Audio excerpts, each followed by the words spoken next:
નમસ્કાર મિત્રો, ગુજરાતી વાર્તા સાંભળવા માટે આવ્યા છો। ચાલો આપણે વાર્તાની શરૂઆત કરીએ। અમદાવાદના કોલેજ કેમ્પસમાં નવા વર્ષનો પ્રથમ દિવસ હતો। નવો સેમેસ્ટર, નવા વિદ્યાર્થી અને નવી લાગણીઓનો શરૂઆતનો સમય। એ જ દિવસ હતો જ્યારે અવી અને કાવ્યા પહેલીવાર મળ્યા। અવી એક શાંત, થોડો અંદરથી તૂટેલો, પણ ઘણો હાર્દિક છોકરો। કાવ્યા હંમેશા હસતી રહેતી, ઉર્જાવાન અને સપનાની દુનિયામાં જીવતી છોકરી। બંને એક ક્લાસમાં હતા, પણ શરૂઆતમાં ખાસ વાતચીત નહોતી। એક દિવસ, પ્રોજેક્ટના ભાગરૂપે બંનેને સાથે કામ કરવું પડ્યું। શરૂઆતમાં થોડી ઓખલાઈ હતી, પણ જેમ જેમ સમય વીત્યો તેમ તેમ બંને વચ્ચે એક ખાસ જ આકર્ષણ ઊભું થવા લાગ્યું।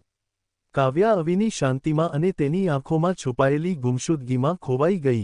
અવી કાવ્યાની હસતી આંખોને જોઈને પોતાનું દુઃખ થોડું થતું જતું અનુભવતો। એક સાંજ તેમણે નદી કાંઠે બેઠા વાત કરતા હોય ત્યારે અવીએ પહેલીવાર પોતાનું મન ખુલ્લું મૂક્યું। હું પ્રેમ તો કરું છું, પણ એ નામ નથી આપી શકતો। મને ખોવાઈ જવાની ભય છે। કાવ્યાએ તેના હાથ પકડીને કહ્યું, ખોવાઈ જવાનું નથી, સાથે મળીને નવી દિશા શોધવાની છે। તે દિવસ પછી બધું બદલાઈ ગયું। બંનેની વચ્ચે એક એવું સંબંધ ઊભું થયો કે શબ્દોથી ઘણું ઉપર હતું। પ્રેમનો અર્થ એમ બંને માટે હવે એકબીજાની હાજરી બની ગયો હતો। એપચી ભલે કોલેજ પૂરી થઈ ગઈ, જીવનની વ્યસ્તતાઓ આવી ગઈ, પરંતુ પ્રેમ એ તો કાયમ રહ્યો। 5 વર્ષ પછી, અવી અને કાવ્યા ફરી એ નદી કાંઠે મળ્યા, જ્યાંથી બધું શરૂ થયું હતું। તારા વગર ના રહી શકાય એવું કંઈક થઈ ગયું છે, અવીએ કહ્યું। કાવ્યા હસીને બોલી, એ જ તો પ્રેમ છે ને। 5 વર્ષ પછીના એ સંવાદ બાદ અવી અને કાવ્યાએ એકસાથે જીવન જીવવાનું નક્કી કર્યું। અમદાવાદના પોશ એરિયામાં એક નાનું, પણ સુંદર ઘર લીધું। ઓફિસ પછી બંને મળીને રસોઈ કરતા, ફિલ્મો જોયા કરતા અને રાત્રે રૂફટોપ પર સૂઈને તારાઓ ગણતા। આ બધું એવું લાગતું કે જેમ કોઈ સપનું જીવી રહ્યા હોય। પણ પ્રેમ જીવન છે, તો પડછાયા પણ હોવા જ। એક દિવસ અવીને મુંબઈથી એક મોટી કંપનીમાંથી ઓફર આવી, પગાર પણ 3 ગણો। અવી માટે આ સફળતાની ઘડી હતી। કાવ્યા, તું કહે તો હું નથી જતો, પણ તું જાણે છે કે આ મારા માટે કેટલું મહત્વનું છે। કાવ્યા થોડા ક્ષણ શાંત રહી, પછી સ્મિત કરતાં બોલી, જતો।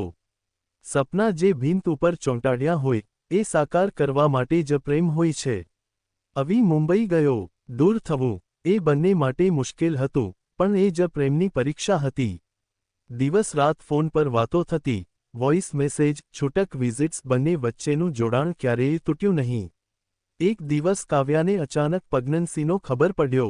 એમણે આ જાણકારી પહેલીવાર વિડિયો કોલ પર જ શેર કરી। અવીનો દેખાવ બદલાઈ ગયો, આંખમાં અશ્રુ, હાસ્ય સાથે ભીની થઈ ગઈ।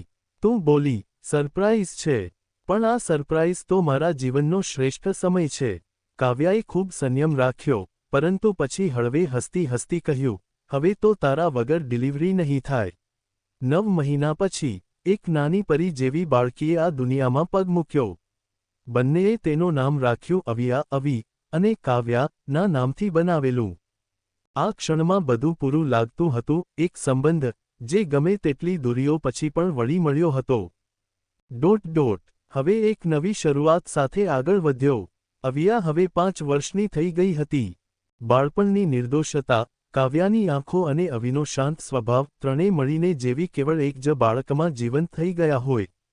કાવ્યા હવે હોમ ટ્યુશન આપતી, ઘરની બહાર નવી દુનિયા જોવા માટે નહીં, પણ ઘર અને પરિવારનો ભાગ બની રહેવા માટે। અવી મુંબઈથી અમદાવાદ શિફ્ટ થઈ ગયો હતો કારણ કે હવે દરેક સપનાથી પણ વધુ મૂલ્યવાન હતી હાજરી। એક શનિવારે સાંજની વાત છે। અવી બાલ્કનીમાં બેઠો હતો, ચા પી રહ્યો હતો અને અવિયાને રમત રમતો જોઈ રહ્યો હતો। કાવ્યા અંદરથી આવીને બેસી ગઈ। હમણાં ઘણી શાંતિ છે ને? કાવ્યાએ કહ્યું। અવીએ હળવાથી હસીને કહ્યું, હમણાં જે છે, એ બધું તારા કારણે છે। તેણે આગળ ઉમેર્યું, તમે મને ગુમાવેલો મને પાછો આપ્યો, પછી પ્રેમ, અને હવે એક નાની દુનિયા। કાવ્યાની આંખો ભીની થઈ ગઈ। તે બોલી, પ્રેમમાં કોઈની જરૂર નથી હોતી, તું હાજર હોય એ જ સૌથી મોટું ગિફ્ટ છે। આશરે 1 મહિનાની વાત છે। અવિયા સ્કૂલથી ઘરે આવી, થોડું વિચલિત લાગતી હતી। મમ્મી, પપ્પા, બધા પૂછે છે કે તમારું લવ મેરેજ થયું કે એરેન્જ? અવી અને કાવ્યા એકબીજાની તરફ જોઈને હસી પડ્યા। અવી બોલ્યો, તેમને કહી દેજે કે આપણા પ્રેમમાં ઈશ્વર પણ ગુમ થઈ ગયો હતો, એટલે એને આપણે પરત લાવવો પડ્યો. કાવ્યા બોલી, અને પછી એ ઈશ્વરે અવિયા રૂપે પાછો આવ્યો. અવિયા થોડી કંજાઈ ગઈ, પણ પછી હસવા લાગી. હું ઈશ્વર છું, મારે તો ચોકલેટ જોઈએ. અને બધાએ મળીને તે સાંજ એકબીજાની હાજરીમાં એકબીજાની સાથે હસી ગઈ. આવી જ સ્ટોરી સાંભળવા માટે ચેનલને સબસ્ક્રાઇબ મિત્રો. ધન્યવાદ.